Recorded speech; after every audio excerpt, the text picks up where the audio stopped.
BYU keeps the winning streak alive. Are we more confident or less confident in their ability to make a deep postseason run? Plus, what are their chances against an Iowa State team that could be the toughest in the conference? And BYU football starts spring practice. Who do we like the most? That's all coming up on the Loyal Cougars podcast. Hello and welcome to the Aptive Podcast Studio. This is the Loyal Cougars podcast where we talk about what you, the fans, are talking about. I'm your host, Jake Edmonds, today joined by Tosh McIntosh. How was your week, Tosh? It was fantastic.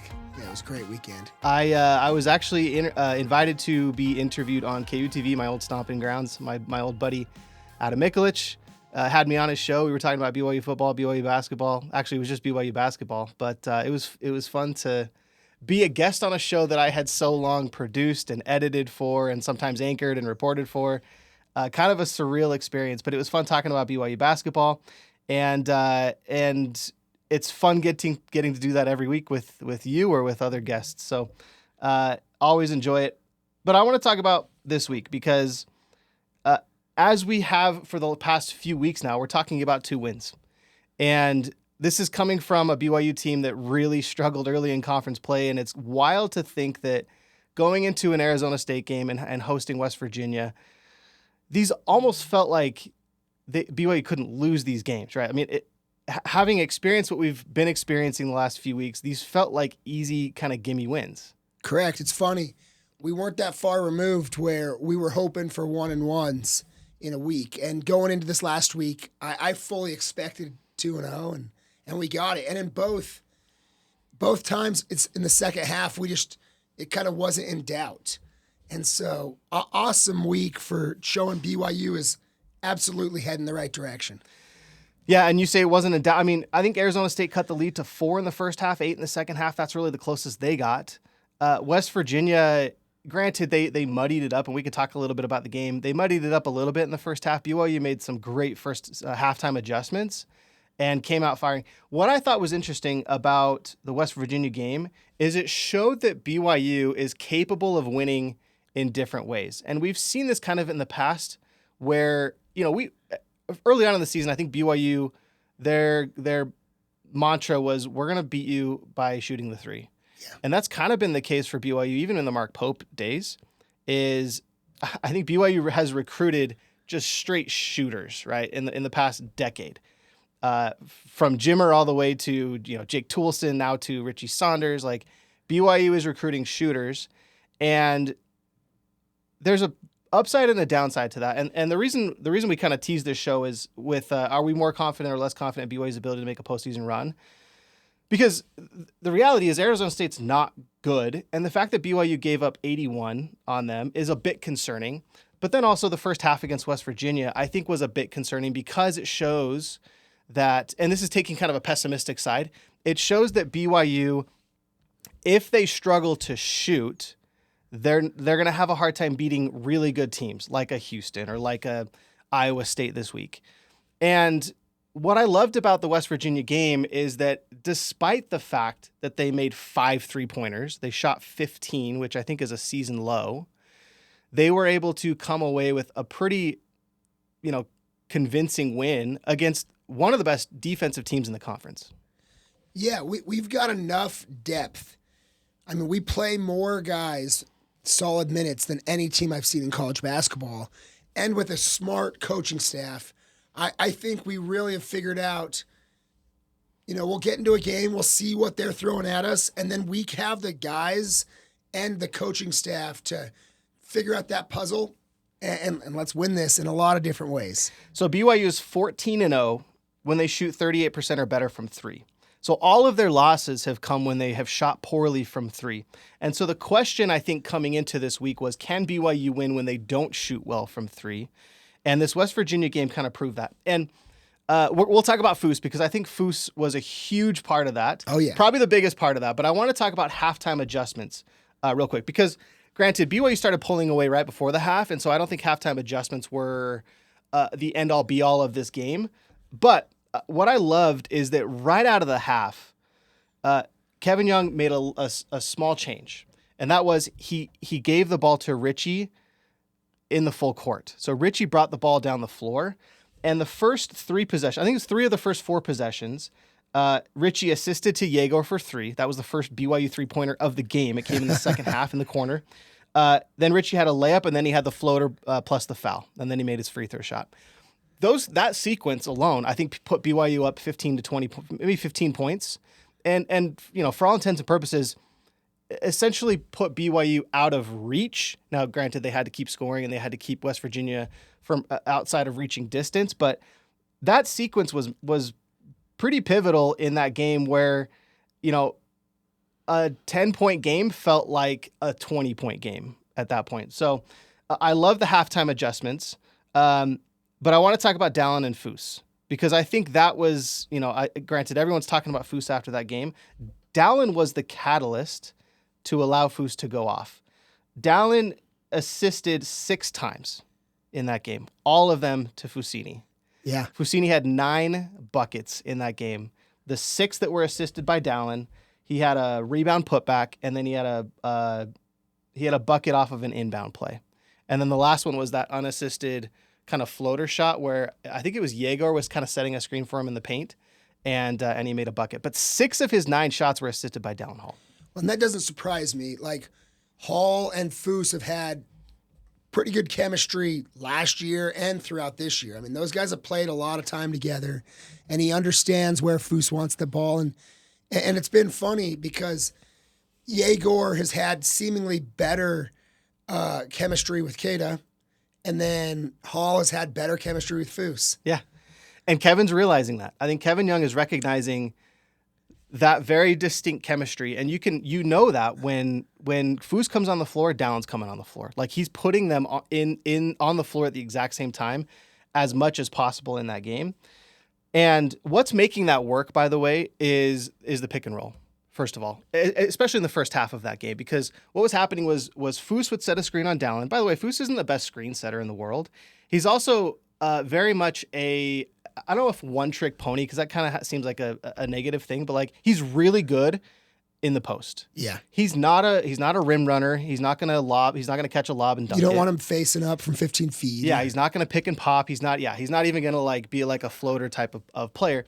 He is very specifically if I get the ball within 5 feet of the hoop, like, I'm pretty effective. Now, granted, we've seen some of his bunnies fall out in the last few weeks, but like the West Virginia game, like, he was automatic. Yeah.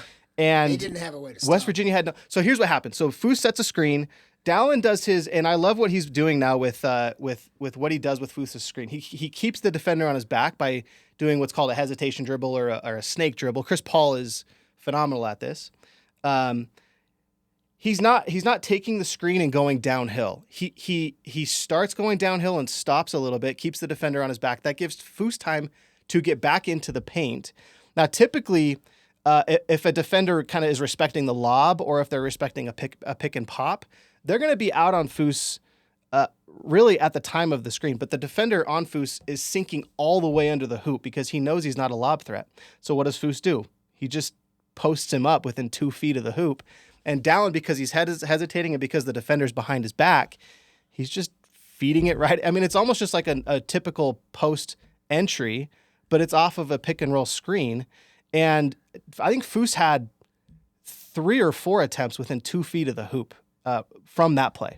Yeah, it'll be really interesting if that's a play that we'll be able to replicate in these future games, or if that was specifically like a West Virginia matchup that we knew going into the game of how they played something that we just took advantage of. I'm real curious to see on that. Yeah, and that kind of brings us to the next question, because I think after the game, Dallin was asked about Fousseyni, and Dallin made kind of a hyperbole interesting statement, and I don't know if I can really disagree. I was trying to find a way to disagree with what he said, but he called Fousseyni the most underappreciated BYU basketball player of all time.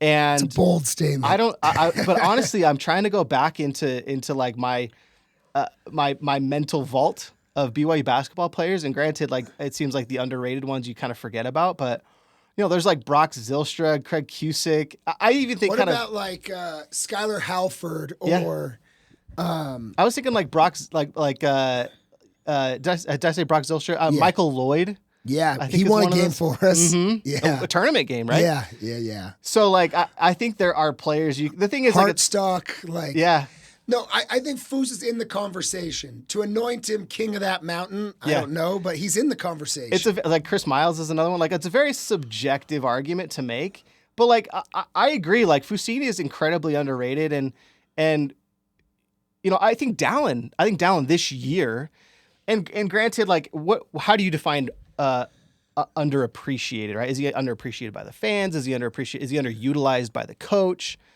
Because like Fousseyni this year, when you look at the year as a whole, I don't think he's performing the same way he did last year. Correct. He specifically won us a lot of games last year. Yeah.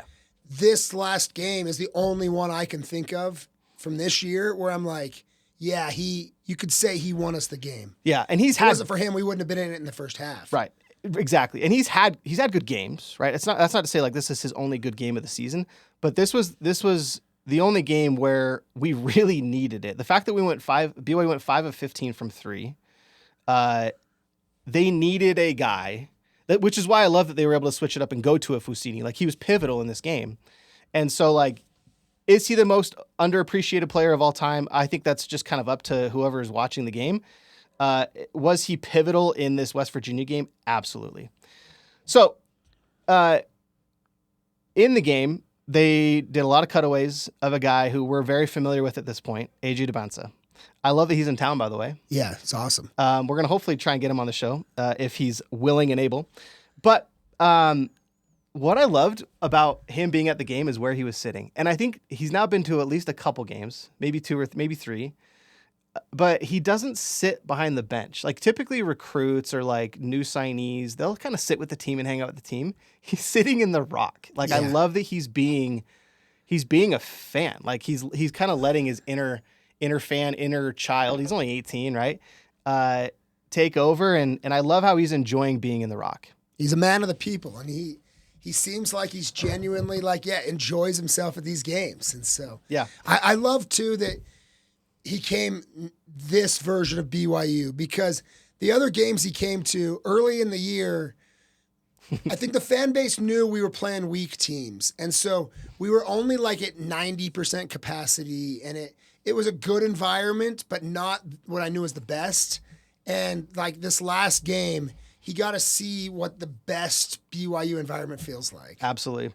And I loved how Richie made that and one bucket, and they cut to him, and he's just yelling and one. Yeah. Like he's into it, right? He's not just there just to support the team. Like he's there to be entertained and to have fun, and he's acting like one of the students, and I love it. So that said, Chuck Crispy on Cougar Board made kind of an interesting statement, and I wanted to go over this.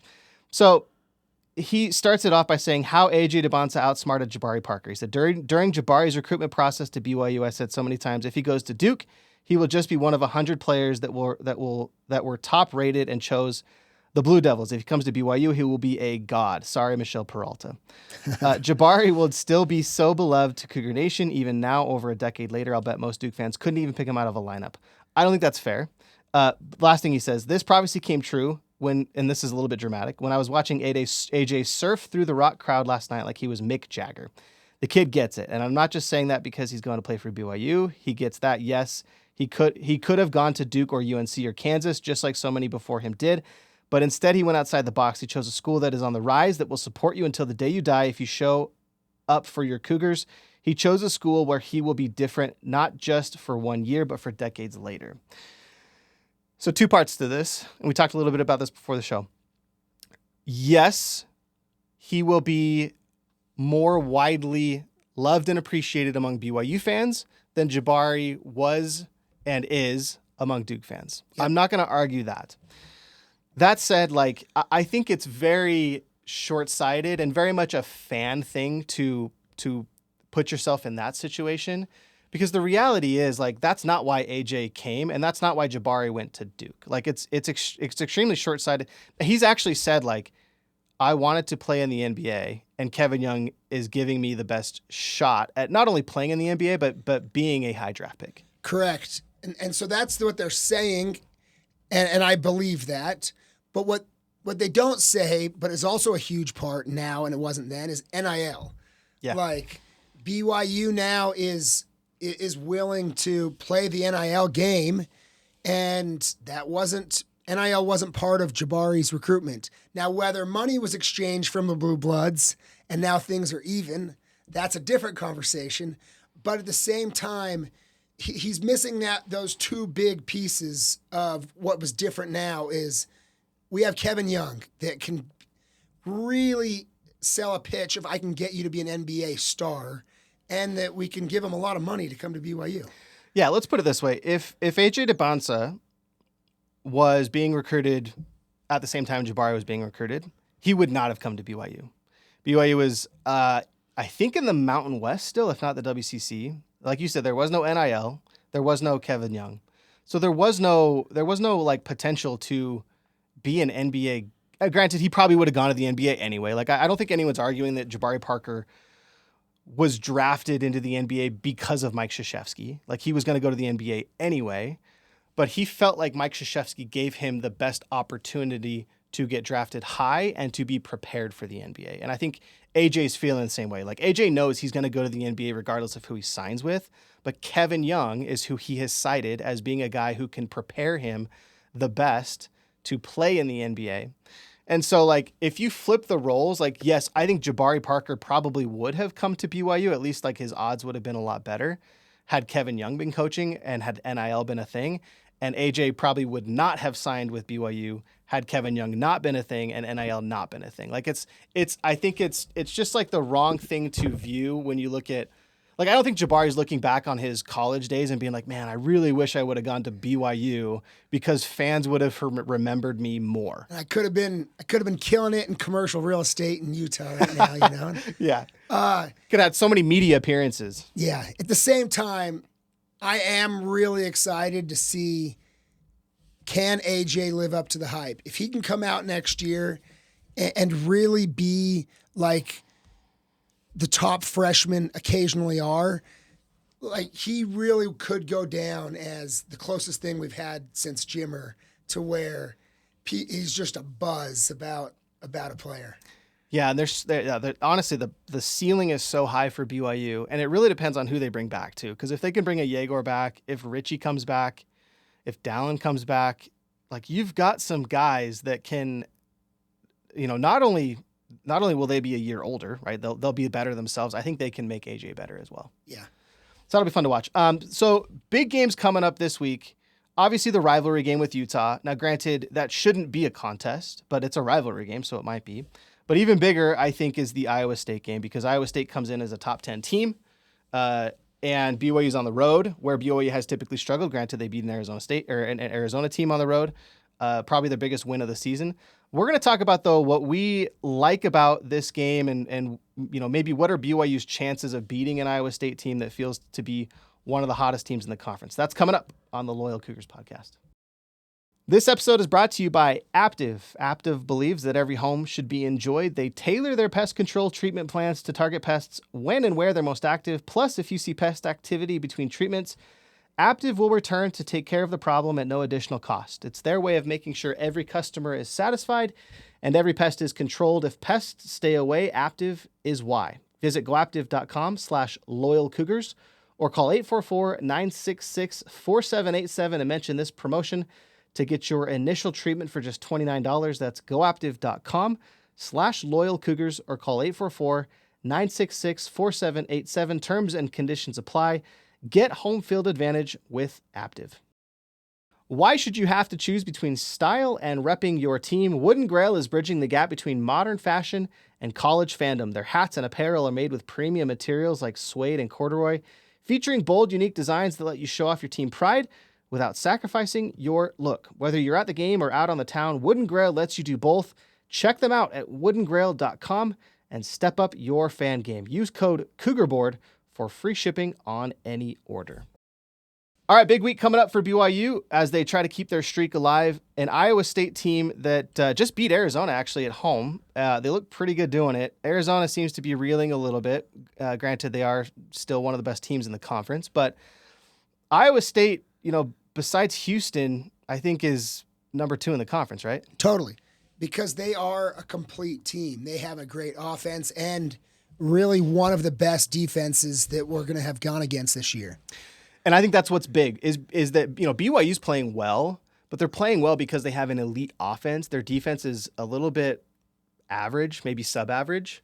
Iowa State and Houston, for that matter, like two of the best teams in the conference, they have a top 5 offense and a top 5 defense. Iowa State's the 5th best offensive team in the conference in terms of scoring, and they're the the 3rd best defensive team in the conference in terms of scoring. They're 2nd best in free throws and getting to the free throw line, and they force the most turnovers in conference. And when I look back at film from Iowa State, I looked at their Arizona game, and statistics will show this. They lead the conference in steals. Yeah. And the way they do that is by trapping. They double the heck out of guards. And it worries me a little bit. That has unsettled our guards this year.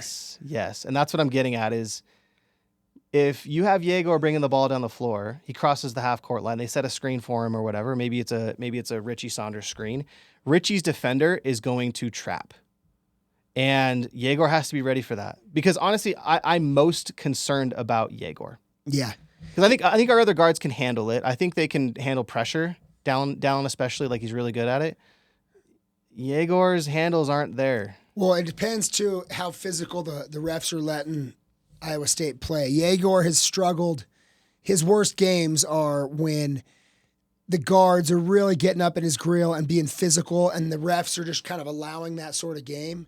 That's gonna be the trick is because he's got to be able to use his height and look over the top and pass over the top of these guys, because he's not going to grow another 15 pounds by this next game. So he's always going to struggle with the physicality, but he's just got to use his height to be able to pass over some of these guys. Yeah, and I'm mostly concerned about his handles. Like he's not there yet. And so Joshua Jefferson and Tamin Lipsey, those two guys are going to be the biggest defensive threats in terms of on-ball defending.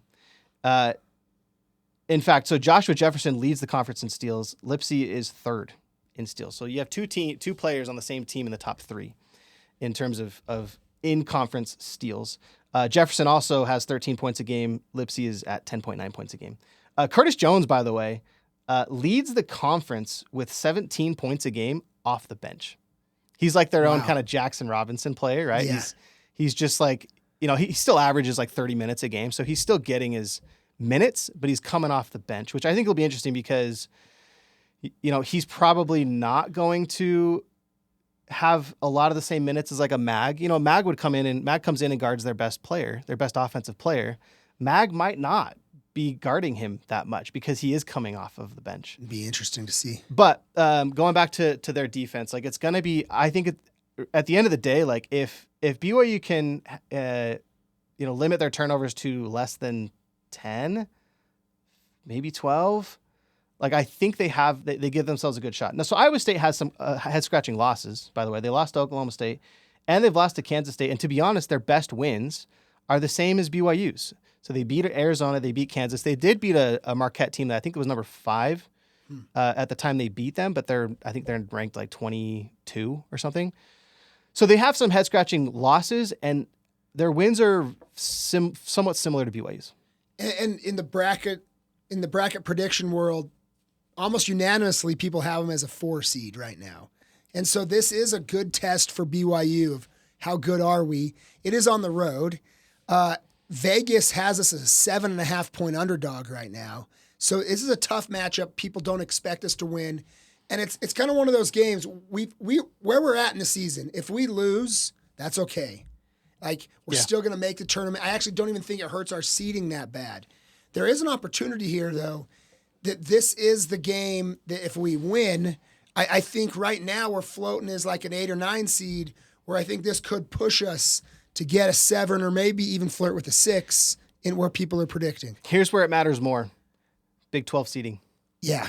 We can get a double bye. So if you can get a bye into the quarterfinals and you win a game, let's say you win one game in the conference tournament, I think your ceiling at that point, and we could talk about where kind of BYU is being projected right now, but I think your ceiling at that point is probably a 5 seed in the Big 12 tournament. Now, granted, if you win in the national in the NCAA tournament. Yeah. Yeah. Sorry. Now, if you win the Big 12 tournament, you're talking about probably 3 seed, right? Yeah. You'd have to beat Arizona. You have to beat Kansas. You have to beat Houston in the championship. That's a big if, and I don't know if that's even really worth having the discussion because let's play Iowa State first. But again, I think the bigger implication of this Iowa State game is a 4 seed in the Big 12 tournament, which would be huge. So that said, I don't, like you, I'm kind of fine if they lose. I'm still gonna be upset if they lose after the game is over. But I think at the end of the day, like it's fine. I mean, we were talking a few weeks ago about BYU possibly being on the bubble, and we were fine with like an 11 or 12 seed. So like the fact that they're not even on the bubble, they're pretty much a lock. I think they are a lock, right? Even if they lose the next 2 games, I think they're a lock. So the fact that we're talking about that, I think, is a win.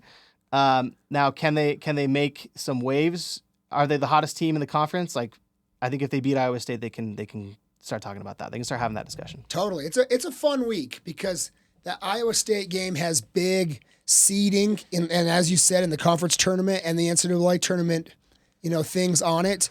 And then we get our second crack at Utah, and we got to beat those guys once this year. Like that, we can't go 0-2 to Utah this year. I mean, it's already BYU's worst loss, I think, of the year. Even in Salt Lake, I think that was a bad loss. That and TCU are the ones that I'm like, dang Sure, yeah. But sans Craig Smith, that team is reeling. And you look at last game, like it was such a weird way for Utah to win that game. Ezra Asar had 26 points. That's still a season high for him. Probably it was his season high before that was probably against BYU though. Like, maybe, yeah. So I don't think that like Ezra Asar is going to be as effective underneath. I think BYU has kind of figured out how to defend in the Big 12 in the paint. Like I think Keita, honestly, I was pretty critical of Keita early on in conference play. I think I made that known. He's completely turned it around, and I think he's a guy that can defend Ezra Asar. The other thing though is that Gabe Matson went 1 for 11 from 3 against BYU the last time they played. I don't think that's going to happen again. Yeah. But I also don't, his brother Mason, he's not getting the same amount of minutes. And the reality is like they're the worst free throw shooting team in the conference, one of the worst in the country. They have a pretty bad defense. They're a bad 3-point shooting team overall, outside of Gabe and Mason and Erickson probably as well. Yeah. They're not great at defending the 3. And they have the worst turnover margin in the country. Like they are statistically on paper a bad team. And similar to when BYU went to Salt Lake, I thought BYU should have come away with a double-digit win. But as rivalry games do, Utah managed to pull it out. And they are one of the few teams though that can just hide us and outlength us. Yeah. Like we against almost everyone we play, we win that battle, but they can throw out some matchups, like some lineups where they've got, a legit 7-2 guy, and then they got Wallin that can play even the 3 at like 6'10", and they did that against us last time, and that really gave us some tough matchups where then it made us have small guys having to guard, Asar. Asar, and then he was lighting them up. Yeah. I hope it's not a bad matchup. There's just like no way, right? I just don't think, anyway, like we can talk about it all we want, but like at the end of the day, I just don't think that there's a way BYU is going to allow themselves to lose that game. They've got way too much firepower. They shoot too well. I think they've learned their lesson from letting Asar score 26. That's just not going to happen again. The crowd's going to be into it. It's a hot ticket. Like right now, last home game of the year. And against Utah, like I was looking on the resale market last night, all over the lower bowl, like the cheapest you're finding is like $350, $400 per seat. Like it should be a fun environment. So we talked about tournament ceiling, potentially being a 5 seed, maybe a 4 seed if they can make it to probably make it to the finals of the Big 12 tournament. Right now, Lunardi has an 8 seed, and that'll update today. We're recording on Monday morning. On 3 has him as an 8 seed playing New Mexico. By the way, Lunardi had him playing Utah State. Utah State lost, right, to Colorado State. So I don't think Utah State's going to be a 9 seed in this week's bracketology. Jerry Palm has them as an 8 seed against UConn. Yeah, that'd be. Utah would be great. I'd love to play Utah in the first round of the tournament. UConn, no thanks, right? Like I would not want that matchup. Fox Sports has them as an 8 seed. And then the highest that I found was Busting Brackets, which is a fan-sided website. They have them as a 6 seed against either Nebraska or Arkansas. They would be an 11 seed play-in game. And I think Busting Brackets was the most updated one. I think that one came out March 1st, if not March 2nd. So anywhere from an 8 seed to a 6 seed currently. Now again, if they beat Iowa State, that's gonna jump. But where do you see the tournament ceiling and where do you see the floor? Let's say they lose the next 2 games. Where's their floor? 10 or 11. We're still in, but we're at 10 or 11. Sure. Now, would you prefer that over Yes. an 8 or 9? Yeah, it's funny. We're in first world problems here. I would have traded my left hand for this a few weeks ago when I was thinking we're not going to make the tournament. Oh, no. But now we are in, and now our first world problem is I don't like 8 or 9 seeds. Yeah. Because especially against UConn. Yeah, well, yeah. The 8-9 matchup, it's like it's not any easier really than if you're playing the 10-7 or the 11-6. Like they're not really much different. And then the second round, you got to play the number one. You got to play a number 1 seed, and that's daunting, and it's really hard to make a long run. I would rather us go better, and let's get a 7 or a 6 seed. But truth, I would rather us be a 10 seed than an 8 or a 9. Agree. I would rather. I mentioned this off air. I'd rather be a bubble team, have a play-in game like as an 11 seed or a 12 seed, similar to what BYU did I think last year, than be an 8 or a 9 seed and play a 1 seed in the second round. All right, so that's enough basketball talk. We're going to talk football now because spring practice, spring camp has started, and we've got our first reports coming out. We'll talk about kind of who we're most excited about, and also BYU's over/under win total has come out. The early odds. We'll talk about that as well. That's all coming up on the Loyal Cougars podcast. Looking to get your brand in front of BYU's most engaged fans? The Loyal Cougars podcast and Cougar Board are your perfect match. Cougar Board is the largest online community of BYU fans with thousands of posts every day. The Loyal Cougars podcast is the official podcast of Cougar Board, and we have sponsorship opportunities available for both the podcast and the site. Contact us at sponsorships@loyalcougars.com, and we'll help your message hit home with the Cougar faithful. Again, that's sponsorships@loyalcougars.com. BYU football back on the gridiron, spring camp starting a little bit early. They actually started early so that they can be done in time for general conference. I don't know if you... No, I didn't know. It did feel like it was early. Yeah, I think it's early every year. Like they go earlier than pretty much every team every year, and I think it's so that they can be done in time for general conference. At least I think that's what I read. I think it was a Jay Drew article. Huh. So anyway, little known fact. I'm sure a lot of fans already knew that. I did not. The biggest storyline though coming out of probably just football in general, but starting off with spring camp, is this NCAA regulation coming down from the federal courts that a football team can no longer have more than 105 players on roster. And the way that's different from past years is that Title IX required a team to have a certain amount of scholarships and no more. But a team like BYU football, any football team, could have up to a certain amount of walk-ons beyond that scholarship limit. Now that limit is a hard cap at 105. And that's tough because now BYU has to start cutting players. Yeah. I think Kalani said they're at 115 or 16. Anyway, they're maybe 113. So, and that's just in the spring. 113. Sorry, I wrote it down. 113 in the spring, and they're getting more coming in the fall.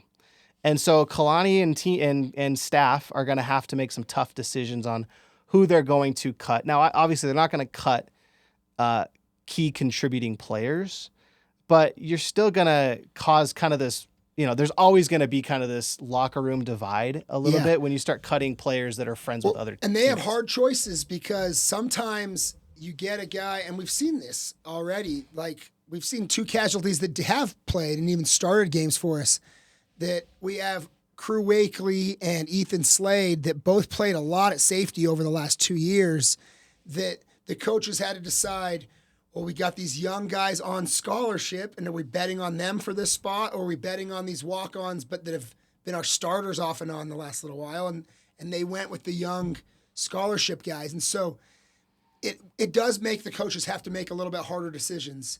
And it will be interesting to see if there is some other names that maybe have just aged out and that they go with the young guys. Yeah. One older guy that they're actually bringing in that I'm really excited about, and there's a handful of guys that I'm actually really excited about to see in spring and then again in the fall, and especially during games. Carson Ryan is one of them, because I think, coming from Utah where tight ends have been, almost a pipeline to the NFL. Carson Ryan's no scrub, right? Like, big time recruit, totally. 4-star recruit. Yes. Probably the first player that BYU has allowed to have as long of hair as he does. I saw that. He has flowing hair in spring camp right now. I think the hair rule is going away. He's pushing it to another limit. But he's definitely got the long locks. But you're right. I think he is, he's going to be your week 1 tight end starter. And I think it's interesting because, like, you look at BYU's wide receiver core, they've got, even without Darius Lassiter, like, they've got guys. They've got guys returning. You've got, now he's hurt, but you've got Roberts, you've got Parker Kingston, JoJo Phillips, Keelan Marion. Like, you've got guys returning. They're stacked at receiver. When you add a tight end that can block and receive, here's my hot take. I actually think he might be BYU's leading receiver, not in terms of yards, but in terms of receptions. Yeah, that is a hot take, because under A-Rod, we have not passed to tight ends at volume. And Carson Ryan is famous for being like an incredible blocking tight end. That's what I've been most surprised at, the highlights and what I've seen from spring ball, is that he's getting a lot of grabs. Like, the highlights that they're showing is him passing the ball. And if he really could catch like he's showing in spring ball, he could be a real weapon for BYU this year. Yeah. So that's who I'm most excited about. Who are you most excited about? At least after week 1 of spring camp. Yeah, Tanuvasa. Like, Keanu, like, even if he wasn't playing in spring ball, he's my answer. Next year's BYU team will achieve or underachieve based on our D-line.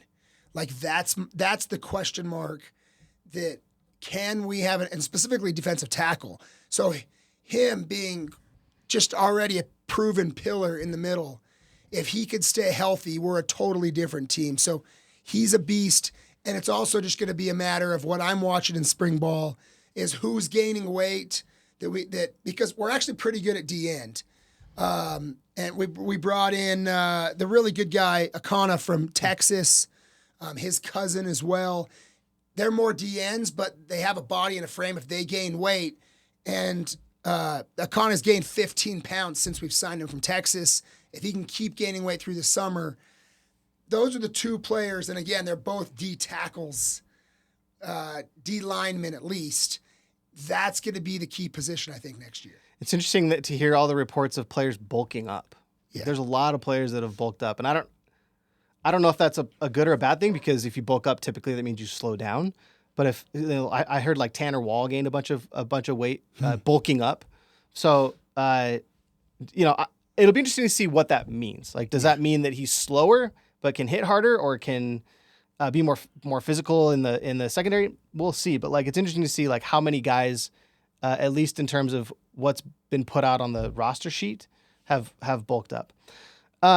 I'm actually also excited about, and granted, this is going to be the biggest spotlight, I think, in the offseason, is Jake Retzlaff, and can he improve? Can he take care of the football? I think one more year under his belt. He's already got the arm strength. He's already got the accuracy. It's his decision making that I think he's needed to improve on. But, it kind of reminds me of like a John Beck, where John Beck had all these kind of intangibles, but his junior year, his decision making wasn't the best. And I think Jake now being a senior, the game slows down for him. I think his decision making will improve, and he could be.